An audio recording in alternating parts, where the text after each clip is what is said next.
So lahat ng may Bible, magsabing praise the Lord. Amen. So, buksan natin ang ating Biblia. Binabaan ko po ang aircon kasi ang sabi nila masyado daw malamig. Pakitaasan nyo na lang kung nainitan na kayo. No? So kanina kasi ay malamig talaga. Okay, Matthew chapter 10 verse 38.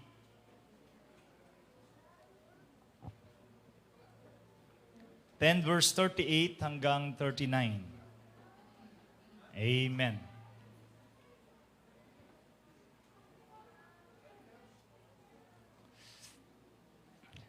So ang sabi ng Bible, sa verse 38, and he that taketh not his cross,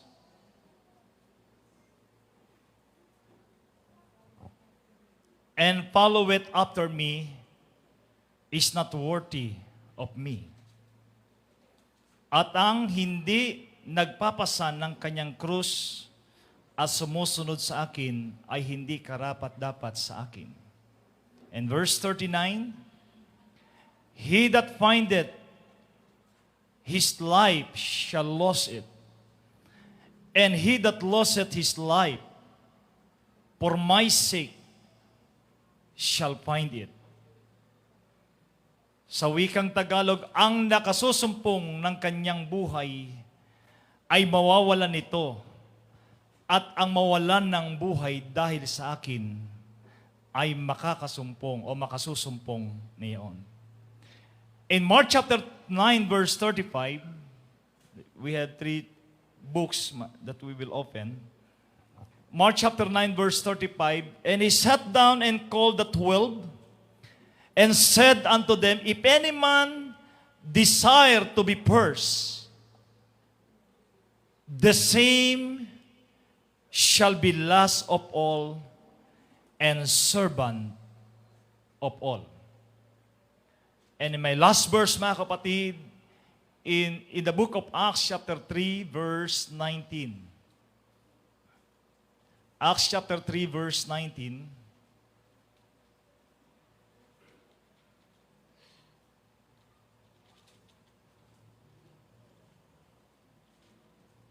Sabi ng Bible, repent ye therefore and be converted. Shall we say repent? That your sins may be blotted out when the time of refreshing shall come from the presence of the Lord. So sinabi ng Biblia na tayo po'y magsisi. Repent, and ye therefore, and be converted. Tayo po'y manalangin, mga kapatid, as we close our eyes and help us to pray this message, that God will give us wisdom and understanding. I pray that God will anoint every soul, that at the end of this service, that God will touch us and receive a great miracles in our lives. Salamat, Panginoon, sa iyong kadakilaan, sa biyaya mo kami nakatayo, kami nakadalo sa lugar na ito. Salamat sa lahat ng mga binibigay mo sa amin, hindi lang sa mga material na bagay, kundi, Lord of God, ang aming mong pag-auhaw sa iyong mga salita. Pagpalain mo, Lord, ang iyong lingkod, Panginoon, as I preach this message. I-bless mo, Lord, ang lahat ng iyong mga anak. I-bless mo, Lord, ang lahat ng mayroong pandinig, Panginoon, O God. Ikaw ang umabot sa lahat ng aming mga pangangailangan.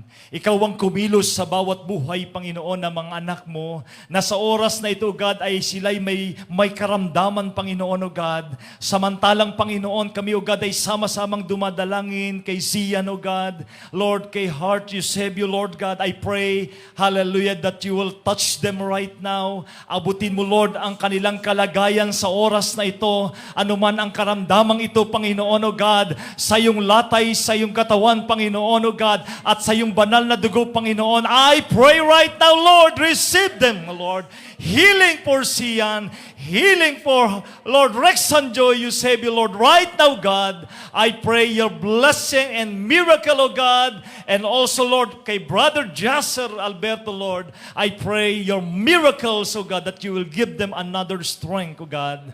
I pray, Lord Jesus, use my mouth as a blessing. Bless your people, O God. Hallelujah. Cover this place with thy precious blood. In Jesus' name, amen and amen. So palakpakan natin ang ating Panginoon. Kamayan mo yung katabi mo at sabihin mo, the triumphant power of surrender.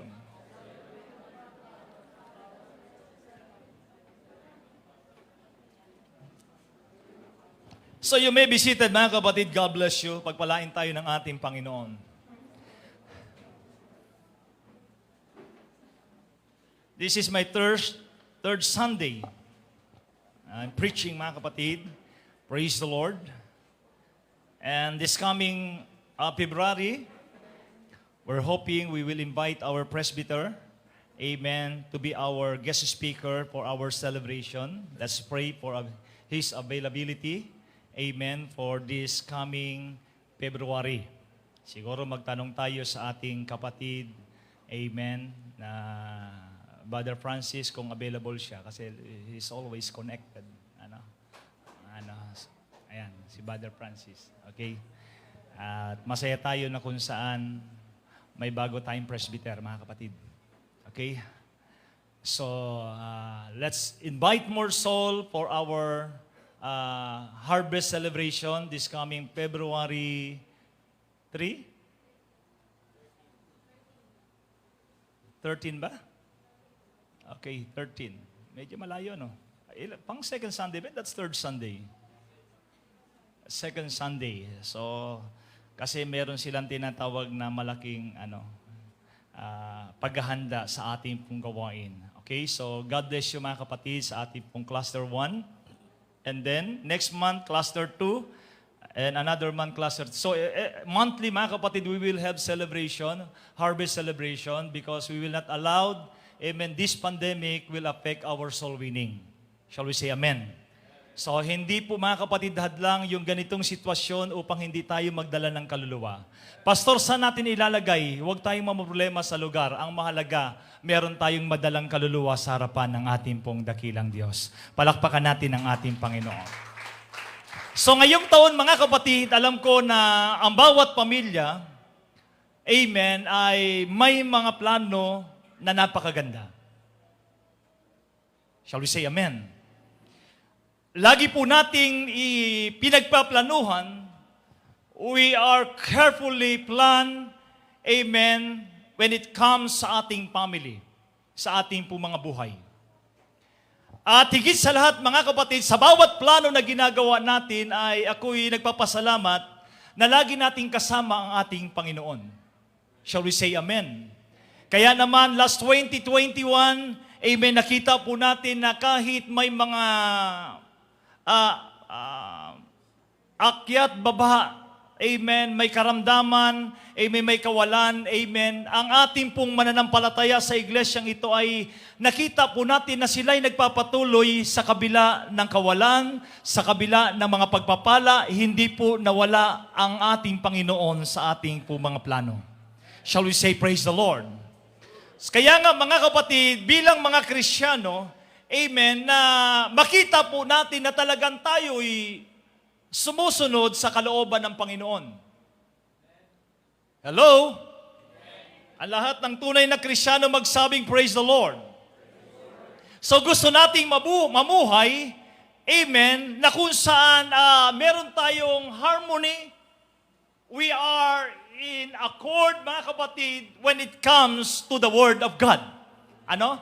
Na lahat ng ginagawa natin, tayo po'y magdidesisyon, lagi natin ina-acknowledge yung salita ng Panginoon, nananalangin tayo kung ano yung kalooban ng Panginoon sapagkat, amen, na kapag hindi natin isinama ang ating Panginoon sa taong ito, I'm telling you mga kapatid, we will not receive all the promise of God this coming 2022. So we must always, amen, acknowledge God in our plan, even mga kapatid, our desire, amen. Kaya nga, ang mundong ito mga kapatid ay marami pong tinatawag na challenge. Ano?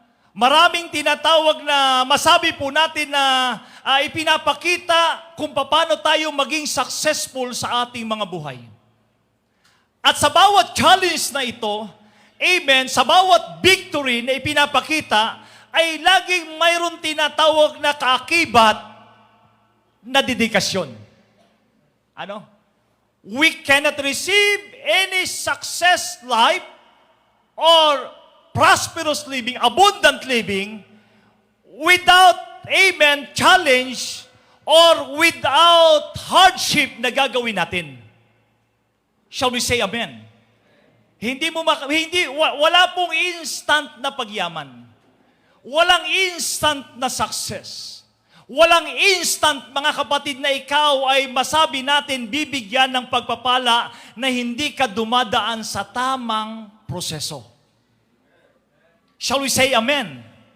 Kaya nga, hindi po ako mga kapatid pabor sa mga taong gumagawa ng plano ng biglaan. Amen. Yung mga taong biglang yumaman, amen, biglang naging successful ang kanyang buhay, amen, at karaniwan sa mga bagay na ito ay laging nawawala. Shall we say amen? Siguro mga kapatid, marami sa atin dito na sumali na sa mga iba't ibang klaseng mga scam. Naalala ko yung preaching ni Brother Francis, na scam ka na ba? I was in Canada. Amen? Tama ba ako? Am I correct? Na-scam ka na ba? So yung karaniwan na mga sumasali dito, ay gusto nilang makita yung mabilisang pagyaman. Mabilisang makuha ang bagay na gusto nila in a quickest way. Yung mabilisan na gusto niyang makuha agad by force. Kaya nga maraming mga tao dahil sa ganitong tinatawag na kaisipan, amen, sila po ay higit na hindi nagtagumpay sapagkat sa isip nila na sa mundong ito, amen, ay pwede kang maging successful, amen, sa mabilisang paraan. But in the sight of God, amen, pamamaraan ng ating Panginoon ay hindi ganon. Ang pamamaraan ng ating Panginoon, amen, na kung saan bago ka makatanggap ng mga bagay na maganda sa iyong buhay, amen, kinakailangan mga kapatid, ikaw ay gagawa, ikaw ay kikilos, ikaw ay lalapit sa ating Panginoon, at doon sa bawat araw ng paglilingkod mo, sa bawat araw ng ginagawa mo, ay kasama mo ang ating Panginoon. Then, in the end ng iyong buhay, makita mo na kung saan maging successful ang iyong buhay sa taong ito. And as your pastor, I want to remind you na huwag kayong sasali sa biglaang pagyaman. Shall we say amen? Naalala ko rito mga kapatid, may mga pasimple-simple pa mga kapatid. Amen. Magbigay ka ng 500, tama ka ng isang buong grocery. Amen. May grocery tapos mga kapatid, meron pang tinatawag na ilang beses akong inalok mga kapatid, maging mga pastor na scam din. Amen. Sabi nila, pastor, magbigay ka lang ng 100,000 in a month, magiging 400,000. Can you imagine mga kapatid, magbigay ka ng 100,000, kikita ka ng 300, almost 300%. Amen. At saka pa naman mga kapatid, almost 20% ba dyan? Oh. So, ang lahat ng sumali sa kapa, magsabing praise the Lord. Amen. So, ito yung gusto natin. Kaya tayo naglingkod sa ating Panginoon sapagkat gusto nating makita na ang buhay natin ay maging maganda. And that is the very reason why we serve the Lord. Ano? Kasi mga kapatid, nung hindi pa tayo naglingkod, hindi ganito ang buhay natin eh. Shall we say amen? At kung gusto nating maging mapalad ang ating buhay, amen, minsan ang iniisip natin na kung saan ang isang taong mapalad, ito yung mga taong merong bahay, ito yung mga taong merong sasakyan, ito yung mga taong magaganda ang damit, ito yung mga tao na kung saan magandang trabaho, at minsan tinitignan natin na kapag ikaw ay merong masabi po natin na merong kang kayamanan, may pera ka, may bahay ka, at ang isip natin, itong tao na ito ay mapalad. Shall we say amen? And that is the reality. Di ba?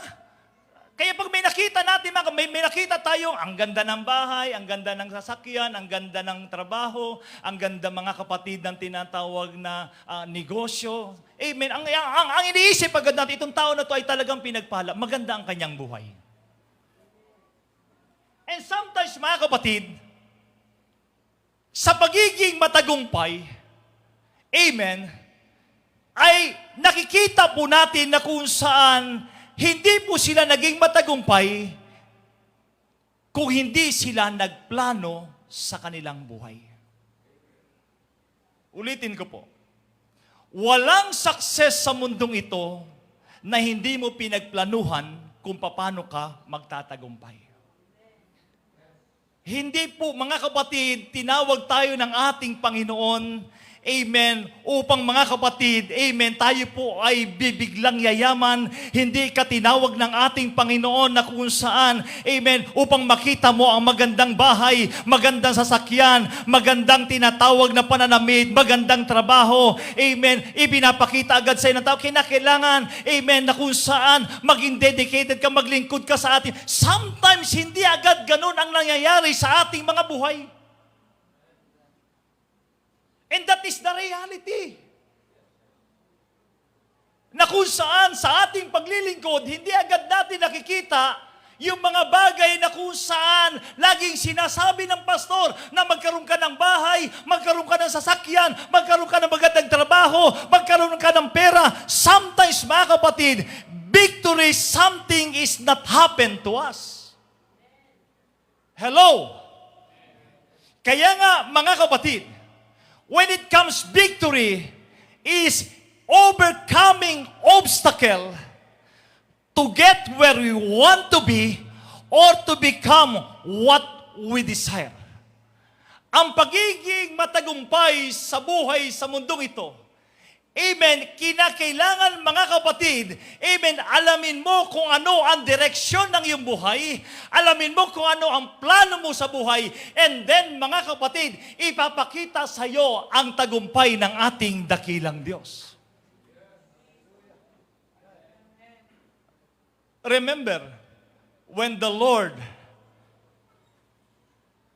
command to Joshua, and before Joshua, Moses, bago sila pumasok doon sa tinatawag na Wall of Jericho, hindi ito, mga kapatid, pumunta lang sila na hindi nila pinagplanuhan. They will always ask the Lord, amen, what is the plan of God? What is the will of God? Amen. Ibinigay ng Panginoon kung ano ang kanilang gagawin. Hindi sila nakapasok doon sa loob. Amen. Kaya nga, mga kapatid, ang pinadala ng Panginoon ay 12 spy. At doon sa 12 spy, mga kapatid, amen, 10 doon, mga kapatid, sila'y nakatanggap ng negatibong tinatawag na resulta ng kanilang ginagawa. At yung 2 lang ang nakatanggap ng positibo. At ang sabi ng Biblia, mga kapatid, ang bayan ng Israel ay nanghina. Bakit? Kasi ang nakita nila, mga kapatid, ay negatibong bagay doon sa Jericho. Pero ang sabi ng Biblia, dadaling ko kayo sa lupang pangako, dadaling ko kayo sa tinatawag na saganang pagkain, saganang pagpapala. Pero ang nakita nila, mga kapatid, ay dapat, amen, magagandang mga balita. Pero ang narinig nila ay puro negatibo. Kaya ang mga tao doon, mga kapatid, sila'y nanghina, sila'y umiyak, mga kapatid, sapagkat yung sinasabi ni Moses, ang narinig nila ay negatibo. But in the mind of God, ang kaisipan ng ating Panginoon, amen, ang pangako niya ay hindi nagbabago. Amen. May narating ka man o may narinig ka mang negatibo. But in the end, mga kapatid, amen, ipinapakita ng Panginoon, anak, nakarinig ka man ng negatibo na hindi ka maging successful. Pero magpatuloy ka lang sapagkat habang ikaw ay nagpapatuloy, makita mo ang victory sa iyong buhay. Shall we say, praise the Lord? Kaya nga, victory is overcoming obstacle. There is no victory without obstacle. Shall we say amen? Maging ang mga disciple ni Jesus Christ, they were surprised at the way Jesus spoke about the matters of life. About success and about victory. Ang sabi ng ating Panginoon sa kanila, na kung saan sila'y tinuruan kung ano yung konsepto ng pagiging successful sa buhay. Shall we say amen? Because the way we look of life, amen, ay kakaiba. It is the reality of life. Ano ba ang tingin po natin sa buhay? What is life all about?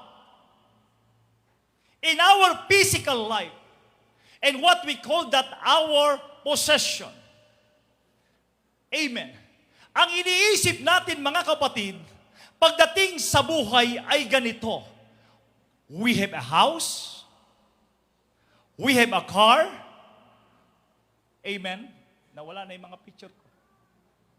Minsan, pag sinasabi natin, mga kapatid, na kayamanan, ito yung lagi nating iniisip, na gusto natin meron nito. Okay? Ako rin, nakita ko rin kanina yan. Ano? Hindi yan. Wow! Sabi nila, Pastor, ito talaga yung gusto ko, na magkaroon ako ng ganitong sasakyan. It is not good. Oh, hindi ito masama. Mabuti ito, mga kapatid, meron kayong ganyan sasakyan. Ano pa? Wow. Magkaroon ka ng bahay. Amen. Sa totoo lang, mga kapatid, ito talaga yung gusto natin, whether you like it or not. Na bago man tayo kunin ni Lord, makapasok tayo ng mansyon. Kaya nga every time na pumupunta tayo sa Baguio, wala pang nakapasok sa mansyon. Anong pinupuntahan natin doon? Lagi lang tayo nasa gate. At ang ginagawa natin, nagpapapicture tayo. Praise God, tuwan-tuwa na tayo, mga kapatid. Nagtataasan yung kamay natin. Bakit? Kasi, mga kapatid, pinipicturean tayo. At doon sa likod, mga kapatid, ay merong mansion. Tuwan-tuwa na tayo. Bakit? Gate pa lang, natatanaw mo pa lang, masaya ka na. Pero mas masaya kapag nasa loob ka. O sinong gustong nasa loob?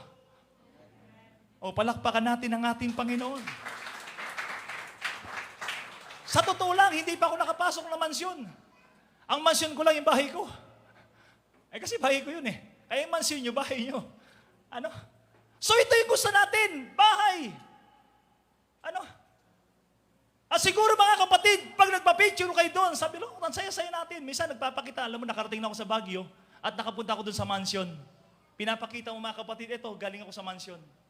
At habang pinapakita, bakit nasa labas ka? Amen. Hindi kasi may pwedeng pumasok sa loob. Hanggang labas lang. Amen. Pero mga kapatid, yung mansion na yan, dito lang yan sa lupa.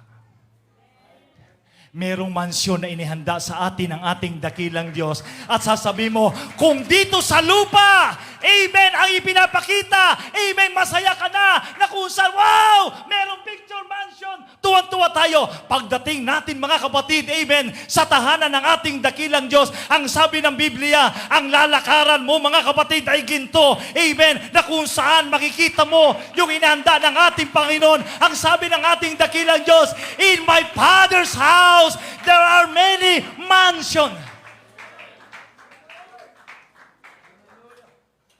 Kaya kung hindi ka pa nakapasok sa mansion, maglingkod ka sa Panginoon.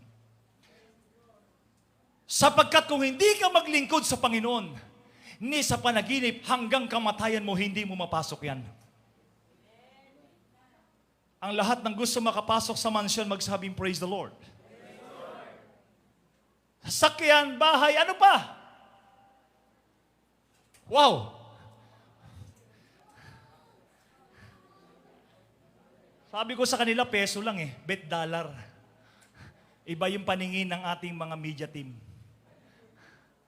Di ba? Ito yung gusto natin mga kapatid. Kaya nga, pag may pera ka, sikat ka At minsan, ang pera ay ginagawang nakadikit na sa ating buhay. Na kapag wala ka nito, parang hindi ka masaya. Meron ng isang mananampalataya, pag walang pera, nagkakasakit Lahat ng nanay magsabing, praise the Lord.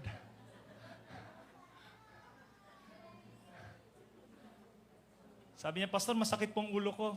Bakit? Wala si Sapira. Ano? Ang tawag dyan mga kapatid, money over matter. Masakit ang ulo pag walang pera. Ang lahat ng nanay magsabing, praise the Lord. Pero pag may pera, wow, ang ngiti niyan, grabe. Amen. So this is our physical life. Our possession. And sometimes, mga kapatid, our physical life misplace priorities. We misplace our priorities when they don't know what is important in life. And these people will be too confused on works and school and not spend time enough, amen, when it comes in relationship with their family and their God. And that is what we call misplaced priorities.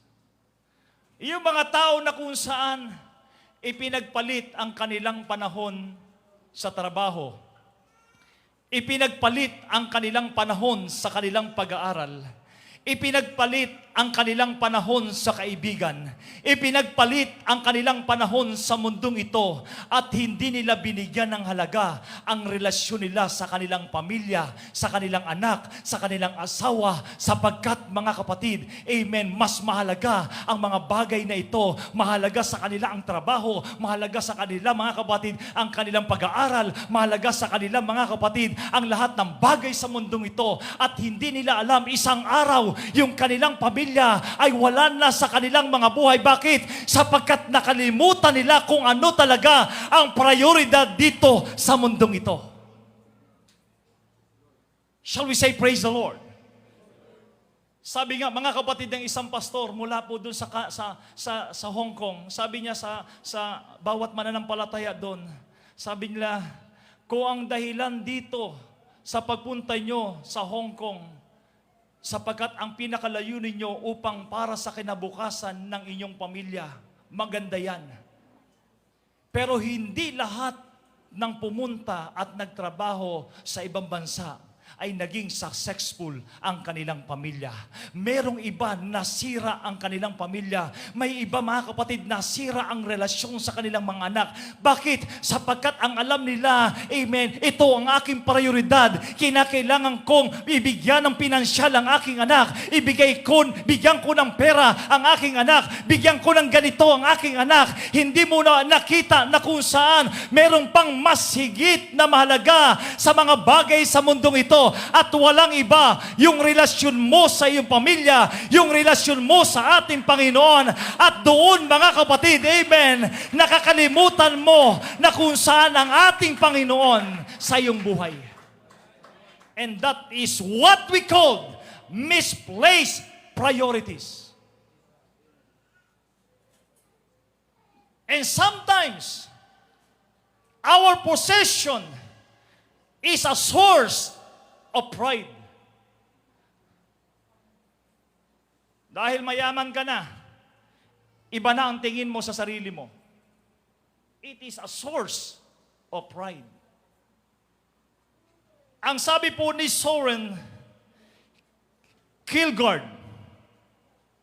and he said, the proud person always want to do the right thing,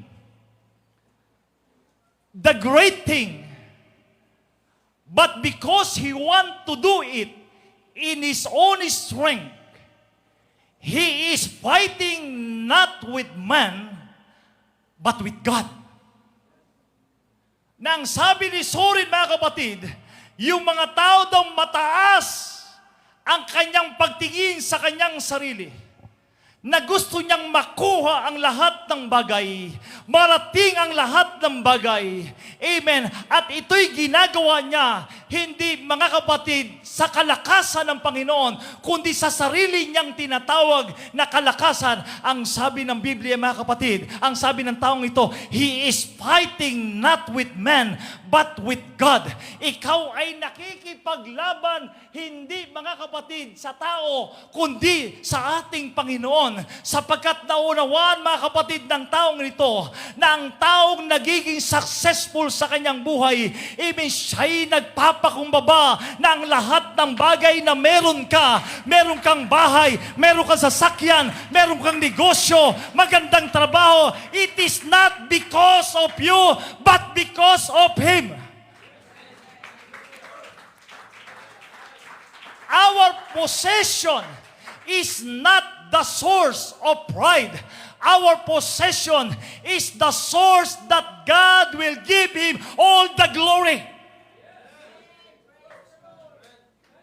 Kaya kung meron tayo mga bagay sa ating mga buhay, it is not because of us, but because of Him.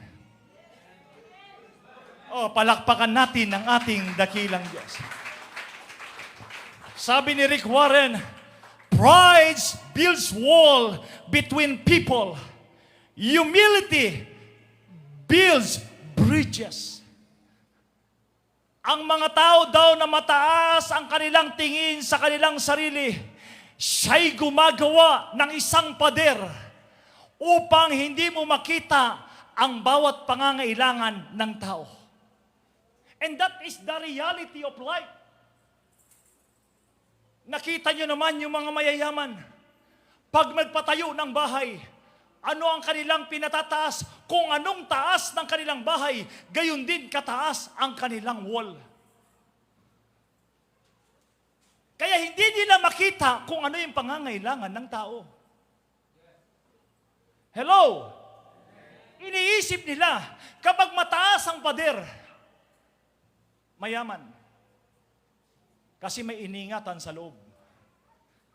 But you know what? Ang sabi ni Rick Warren, but humility build bridge.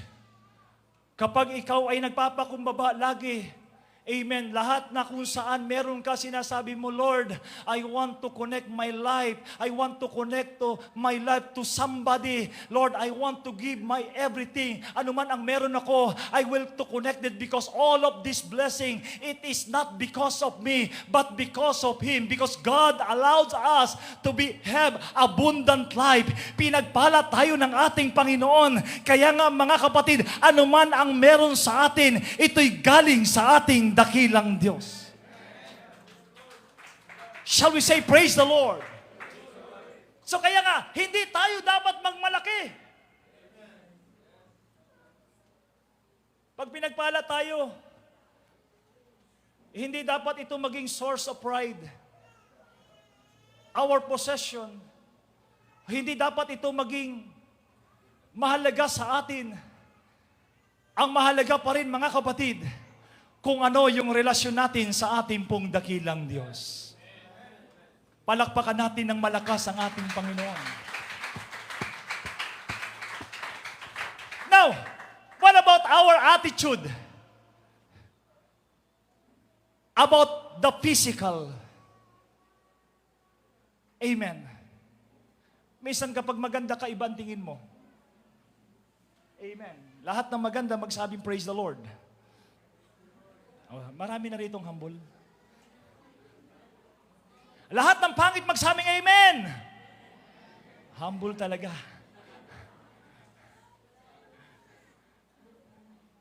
Di ba minsan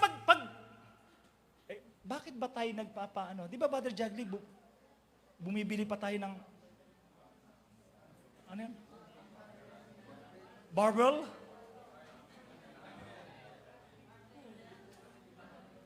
Kasi pag ikaw ay magandang katawan mo,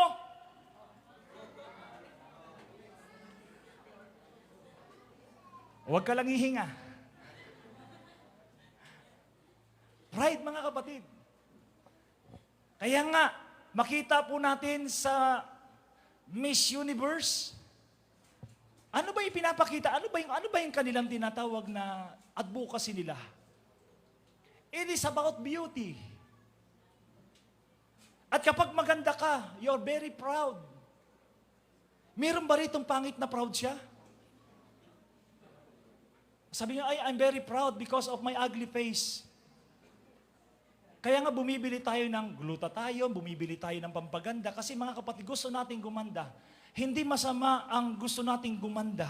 Pero hindi dapat ito ang maging attitude natin when it comes in our physical body. Sapagkat ang katawang ito, mga kapatid, amen, ay walang patutunguhan. Ang katawang ito ay papunta sa kabulukan. Kaya nga, mga kapatid, kung meron man tayo maging attitude sa ating mga buhay, hindi dapat, mga kapatid, itong katawan na ito, ang dapat natin ipapakita, yung katawan na ito ay dapat nating gamitin sa ating dakilang Diyos. Kung meron ka mang magandang tinatawag na pangangatawan, and that is the time that you will use your body, amen, to invite people. Amen. If you have a good life, if you have a good health, ito yung sasabihin mo, ang Diyos ay mabuti. Bakit? Sapagkat ako ay binigyan ng maayos sa pangangatawan. Ang Diyos ay mabuti sapagkat meron akong kamay, meron akong paa, meron akong pandinig, meron akong ilong, meron akong panlasa. Amen. Sasabihin mo, ang Diyos ay mabuti.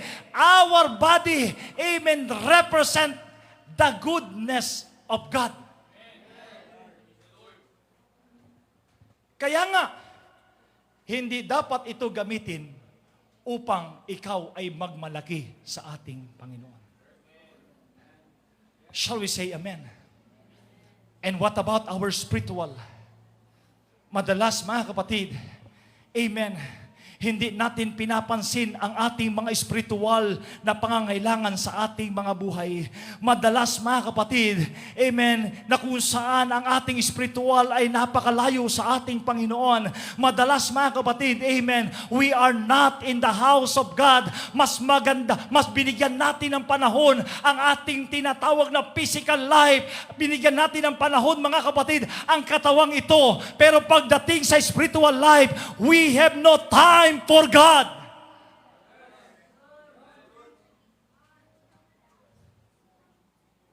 Kaya nga ang sabi ni Solomon in Ecclesiastes chapter 12 verse 1, Solomon said, remember now thy Creator in the days of thy youth, while the evils they come not, nor the years draw nigh, when thou shalt say, I have no pleasure in them.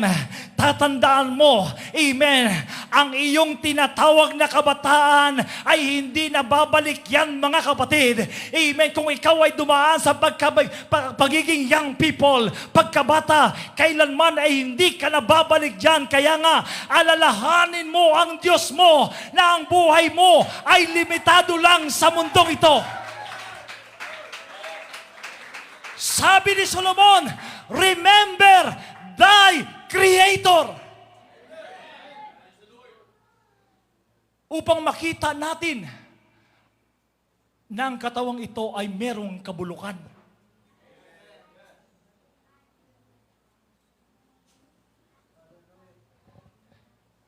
Naalala ko, meron isang pastor yumaman, biglang namatay. May isang mananampalataya, yumaman, biglang namatay. Amen. Sana pag yumaman tayo, hindi agad tayo mamatay. So that we must enjoy our wealth. Diba? Hindi ko alam kung bakit. Kasi minsan ang kayamanan, kapag nagkaroon ka na ng pride, iba na. Hello? Sabi ng Luke chapter 18 verse 22 to 23, when Jesus heard this to the young boy, because this young boy want to inherit the kingdom of God, and he said to Jesus, Master, how can I inherit the kingdom of God? Sinabi ng batang ito, young people na ito, kung paano siya sumunod sa ating Panginoon. But when Jesus heard this, anong sabi ng verse 22? And he said to him, one thing you still lack. Sabi ng ating Panginoon, merong isang bagay na kulang ka. Sabi niya, sell all that you possess and distribute it to the poor, and ye shall have treasure in heaven.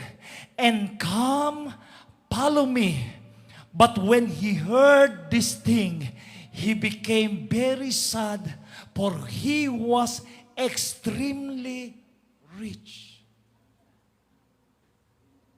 Kasi ang kanyang priority sa mundong ito ay laging sa kanyang sarili. Sabi niya, sumunod ako, minahal ko, sinunod ko ang mga utos ni Moses, the law of Moses. We follow the word of God. Pero ang sabi ng Panginoon, merong isang kulang sa iyo. Ano yun? Sapagkat alam ng Diyos kung ano ang importante sa atin. Alam ng Diyos, mga kapatid, kung ano ang ating tinatangkilik sa ating mga buhay. Kaya nga, kung yung mga bagay na ito, amen, na iyong tinatangkilik at ayaw mong ibigay sa ating Panginoon, iyon mismo minsan ang gustong kunin ng ating dakilang Diyos.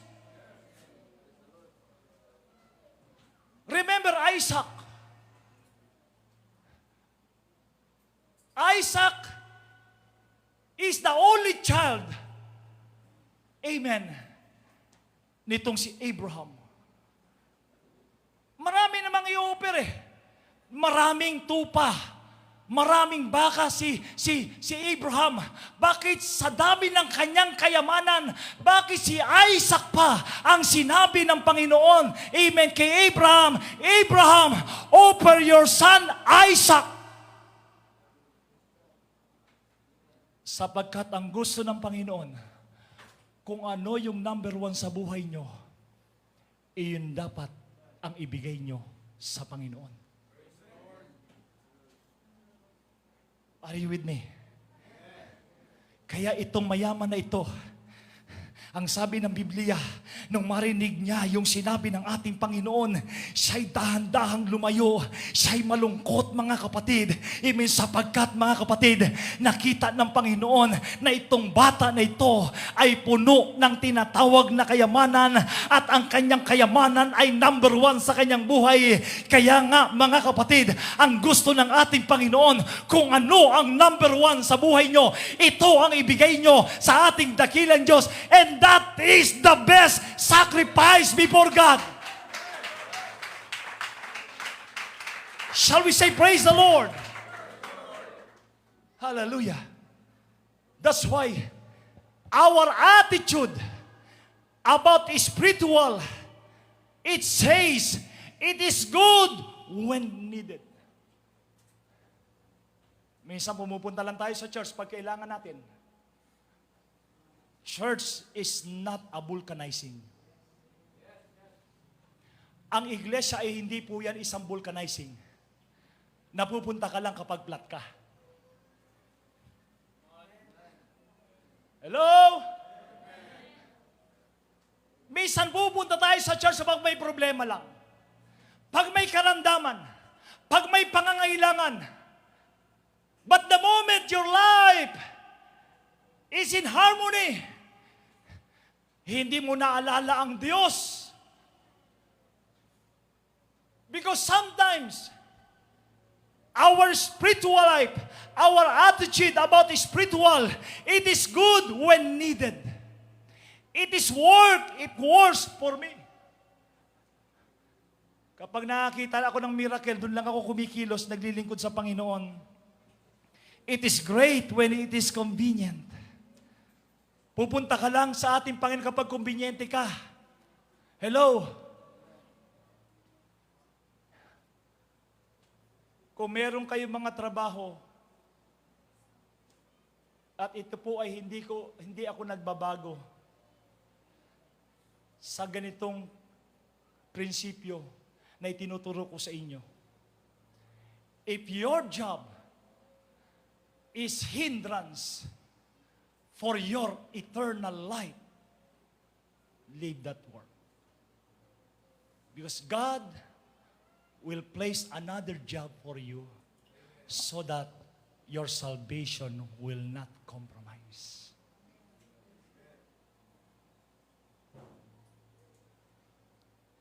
Ano ibig sabihin, Pastor?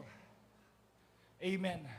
Kung ang trabaho mo na yan ang magdadala sa iyo sa impyerno, kagaya ng sinabi ng ating Panginoon, mas maganda pang pumunta ka doon sa langit na wala ang mata kaysa nasa impyerno ka na kumpleto ang mata mo. Mas maganda pa na isang paa, amen, napupunta ka dun sa langit kaysa 2 paa, dun ka naman mapunta sa impyerno. Mas maganda na wala kang pandinig kaysa may pandinig ka, mapunta ka naman sa impyerno. Ito yung sinasabi ng ating Panginoon. What is our priority when it comes for our soul? Matthew chapter 6 verse 33, but seek ye first His kingdom and His righteousness, and all these things shall be added unto you. Ito yung pangako ng ating Panginoon na dapat lagi nating panghawakan as your pastor, mga kapatid. Amen. Ang gusto ko na lahat kayo ay pagpapalain ng ating Panginoon. But the only key for success is you must seek first the kingdom of God. Shall we say praise the Lord? Hallelujah. The same what Paul experienced. Kilala natin si Apostol Pablo. Paul had a lot of going for him, both physical and spiritual.